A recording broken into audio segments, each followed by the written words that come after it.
Bonjour à toutes, bonjour à tous.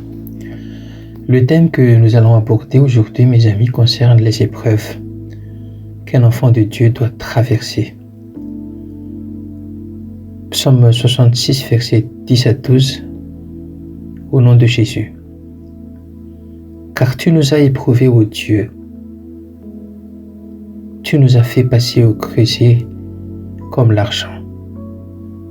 Tu nous as amenés dans le filet. Tu as mis sur nos reins un pesant fardeau. Tu as fait monter des hommes sur nos têtes. Nous avons passé par le feu et par l'eau, mais tu nous en as tirés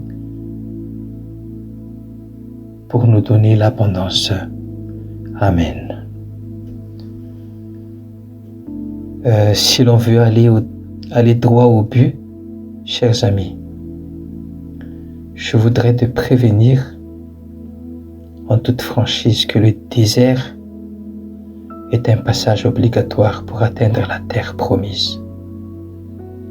Cela veut dire que notre âme et notre cœur doivent être purifiés en profondeur avant d'entrer dans le pays de gloire, dans le ciel que Dieu nous a préparé.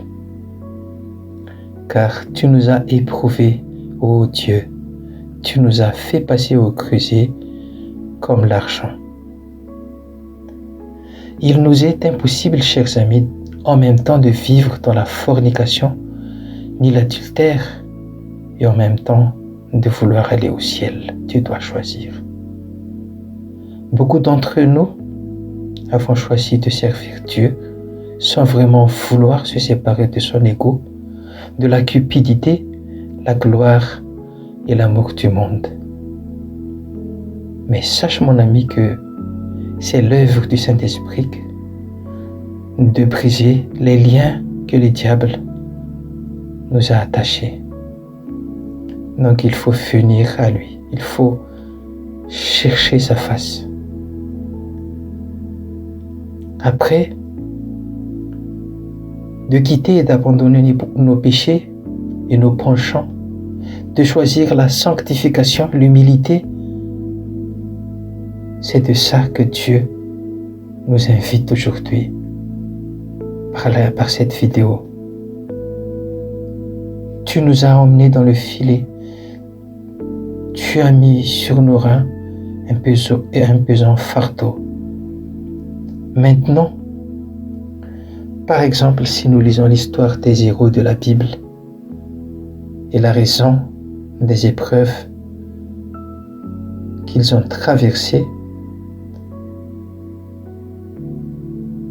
cela nous permettrait de comprendre un peu ces raisons. Citons notamment Abraham pour son fils unique que Dieu lui a ordonné d'en faire un sacrifice. C'est ainsi que Dieu a mesuré son obéissance à lui. Moïse, qui a renié volontairement sa place dans le palais de l'Égypte,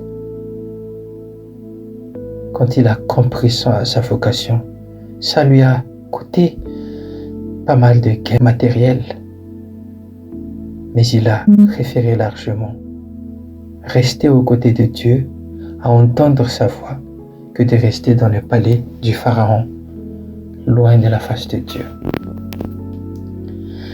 Alors l'exhortation que je vous fais aujourd'hui, mes amis, c'est vraiment de vous montrer fidèle à l'égard de Dieu, quoi qu'il arrive, quoi qu'il en coûte.